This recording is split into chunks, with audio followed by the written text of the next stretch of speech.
Video को like करें। ऐसे ही दवाओं से जुड़ी वीडियो देखने के लिए चैनल को सब्सक्राइब करें और नोटिफिकेशन पाने के लिए बेल आइकन को दबाकर ऑल नोटिफिकेशन पर क्लिक करें। हेलो फ्रेंड्स, नमस्ते दोस्तों। गर्दन में दर्द, जिसे हम नेक पेन कहते हैं, यह आमतौर पर शारीरिक तनाव, गलत सोने की आदत और अन्य स्वास्थ्य समस्याओं के कारण होती है। गर्दन की हड्डियां, नसें और मांसपेशियां मिलकर हमारे सिर को सपोर्ट करती है। जब इनमें से किसी एक में भी समस्या होती है तो हमें गर्दन में दर्द महसूस होता है। गर्दन में दर्द होने के क्या क्या कारण हैं? अगर इनको हम जानें तो सबसे पहला कारण है गलत पोस्चर में सोना। हमारे बैठने और सोने की गलत आदतें गर्दन के दर्द का सबसे बड़ा कारण बन सकती है।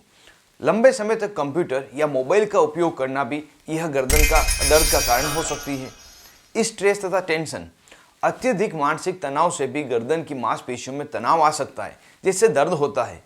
मांसपेशियों में खिंचाव, गर्दन की मांसपेशियों में खिंचाव भी दर्द का कारण बन सकता है, खासकर यदि आप भारी सामान उठाते हैं या अचानक से मुड़ जाते हैं। हड्डी और हड्डी जोड़ से जुड़ी हुई समस्याएं, कुछ बीमारियां जैसे अर्थराइटिस, डिस्क स्लिप या अन्य हड्डियों से जुड़ी हुई समस्याएं, सर्वाइकल स्पॉन्डिलाइटिस, जिसे हम आमतौर पर सर्वाइकल कहते हैं, यह भी गर्दन में दर्द उत्पन्न कर सकती है। Last but not the list, चोट तथा इंजरी। अगर गर्दन में चोट लग गई हो, एक्सीडेंट हो गया हो, खेलते समय आपको चोट लग गई हो, तब भी गर्दन में दर्द हो सकता है।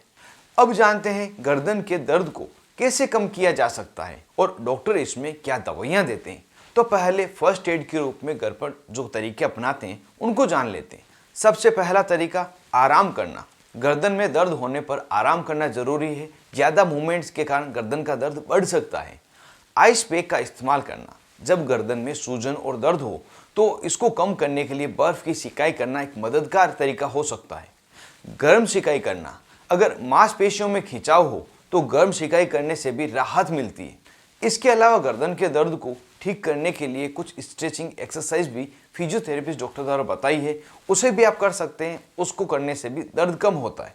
अब अगर दवाओं के बारे में बात करें कि डॉक्टर द्वारा क्या क्या दवाइयाँ दी जाती है, तो इस समय मुख्य रूप से दर्द निवारक दवाइयाँ ही दी जाती है, जिनमें 3 से 4 अलग अलग तरह की दवाइयाँ हैं जिन्हें हम यहाँ पे जान रहे हैं। इन सब में से कोई भी एक दवा दी जाएगी, सभी को साथ में नहीं दिया जाता।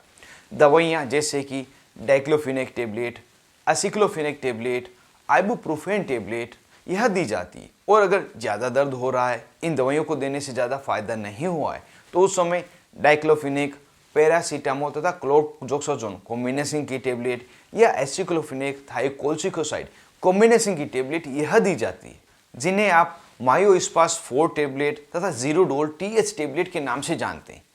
इन टेबलेट्स में कोई भी टेबलेट दी जाए, उन्हें दिन में 2 से 3 बार खाने के बाद दर्द की गंभीरता के अनुसार दिया जाता है। और अगर किसी मरीज को एक टेबलेट लेने से दर्द ठीक हो गया है तो उसे अगली टेबलेट लेने की आवश्यकता नहीं। लेकिन सामान्यतः यह देखा गया है कि अगर किसी को दर्द हो रहा है तो उसे 3 से 5 दिन का समय लग जाता है दर्द ठीक होते होते।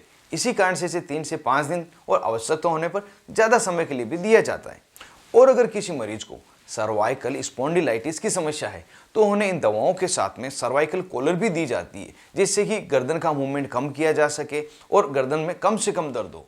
इस तरह से गर्दन में होने वाले दर्द को, स्टिफनेस को डॉक्टर द्वारा ठीक किया जाता है।